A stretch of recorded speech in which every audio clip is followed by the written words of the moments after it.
इसमें हिंदू राष्ट्र की जो अवधारणा है, कहाँ तक और अभी की जो देश की स्थिति है, रोहिंग्यास, बांग्लादेशी, पाकिस्तानी, ऐसी स्थिति में हिंदू राष्ट्र की जो अपनी अवधारणा है, इसको किस रूप में हम हिंदू राष्ट्र को अखंड भारत के रूप में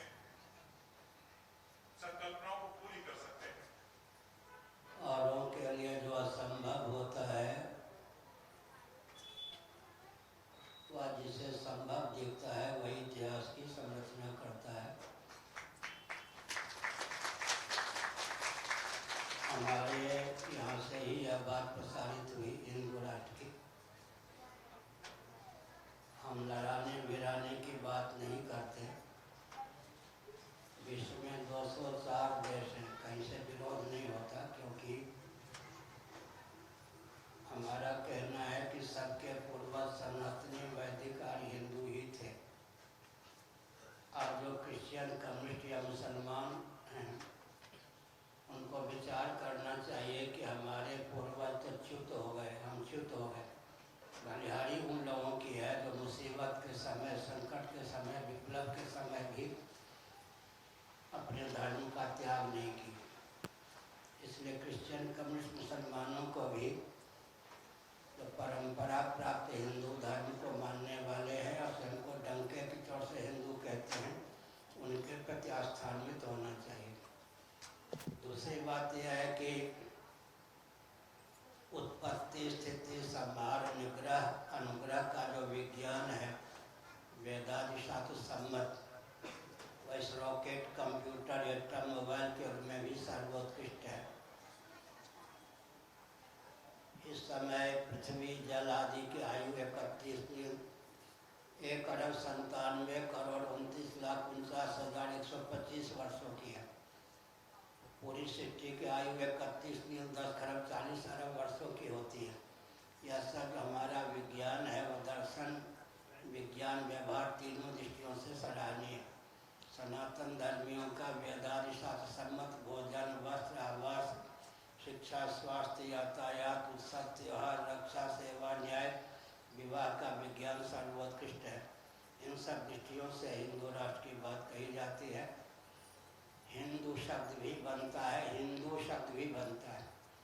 जब हम हिंदू कहते हैं तो भौगोलिक धरातल पर हिमालय से लेकर इंदु सरोवर, कन्याकुमारी तक, मान सरोवर से लेकर कन्याकुमारी तक का भूभाग हिंदुस्तान है। जब हम हिंदू कहते हैं तो हीनता, दीनता, दरिद्रता, संकीर्णता, तुच्छता का जो अपनोदन करे उसका नाम हिंदू है। यौगिक व्युत्पत्ति के अनुसार कालिका पुराण, मेदिनी तंत्र, बृहस्पति आगम, भविष्य पुराण, ऋग्वेद आदि में हिंदू शब्द पहले से विद्यमान है। ये कोई बाहरी शब्द नहीं। हमारा एक ग्रंथ है, गर्व से कहें हम हिंदू हैं। वैदिक वाङ्मय में जहाँ जहाँ हिंदू शब्द का प्रयोग हुआ है, स्थल निर्देश के सहित अंकन है उस ग्रंथ में। इन सब दृष्टियों से हम कहते हैं हिंदू राष्ट्र हो। और एक विचित्र बात है, संविधान की सीमा में भारतीय संविधान की 25वीं धारा के अनुसार जैन, बौद्ध, सिख आदि हिंदू उद्घोषित किए गए, परिभाषित किए गए। पूर्व जन्म में जिसकी आस्था हो, पुनर्जन्म आस्था हो, परलोक में जिसकी आस्था हो, उसको हिंदू कहते हैं। तो जैन धर्म, बौद्ध इत्यादि भी भारतीय संविधान की 25वीं धारा के अनुसार हिंदू उद्घोषित किए गए। कदाचित आरक्षण के लोभ में आकर जैन, बौद्ध, सिखों ने स्वयं को अल्पसंख्यक न घोषित किया होता तो जनसंख्या की दृष्टि से विश्व में दूसरे स्थान पर हिंदू होता और पहले स्थान पर पहुंचने का मार्ग भी प्रशस्त कर लेता। एक बट का वृक्ष है, बरगद का वृक्ष है, अगर उससे एक एक शाखा टूट जाए तो बरगद का वृक्ष लुंज पुंज शोभाविहीन होता है, लेकिन जो शाखा टूट जाती है तो सूखी जाती है, जल जाती है कालांतर में।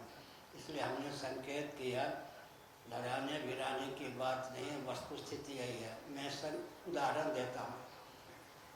मेरी आवाज़ गुलाम नबी आज़ाद तक पहुँची होगी, आधुनिक विधा संयंत्रों के माध्यम से।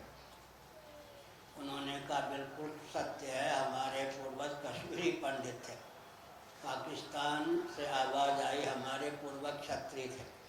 32 वर्ष पूर्व जब मैं शंकराचार्य के पद पर प्रतिष्ठित किया गया, अमेरिका से मेरे पास संदेश आया था, हमारे 4 लाख पूर्वज जो सनातनी वैदिक आर्य हिंदू थे, गाजर मूली की तरह काट दिए गए। आज हम भले ही क्रिश्चियन दिखते हों, अपने को क्रिश्चियन कहते हों, लेकिन हमारे हृदय में हमारे 4 लाख पूर्वजों की हत्या की वेदना है। उस वेदना को समझते हुए डट करके आप हिंदू राष्ट्र की बात कीजिए, हिंदू धर्म की बात कीजिए, हृदय से हम आपके साथ। महाराज जी, सर संचालक की अभी भागवत